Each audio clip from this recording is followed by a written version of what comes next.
فرمایا کہ تنزع الناس، اس ہوا کی صفت ریح کی، وہ ہوا کیسی تھی؟ تنزع الناس، لوگوں کو اکھاڑ پھینکنے والی،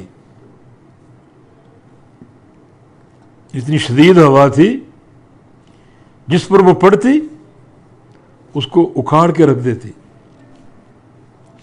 خواہ وہ کسی بلندی پر ہوں یا زمینیں کھود کر بینکر بنا کر اندر داخل ہو جائیں، ہوا وہاں بھی پہنچی ہوا اور پوری قوم کو اکھاڑ کے تباہ کر دیا۔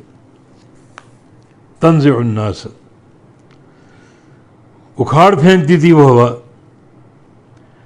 کأنہم، گویا وہ اعجاز نخل منقعر، تنے ہوں کھجور کے، منقعر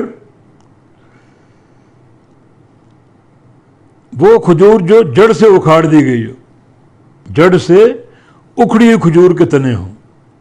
یہ منقعر اصل میں قعر سے ہے، اور قعر کا معنی گہرائی، یہ کھجور کی جڑیں زمین میں گہری ہوتی ہیں، اور اللہ نے اس قوم کو تباہ کر کے بچھاڑ دیا، نیچے پھینک دیا۔ لگتا تھا کھجور کے وہ تنے ہیں جن تنوں کو جڑوں سے اکھیڑ کر پھینک دیا گیا، منقعر، گویا وہ تنے ہیں کھجور کے، ایسے تنے منقعر جو گہرائی سے اکھاڑے گئے اور اکھاڑ کر پھینک دیے گئے۔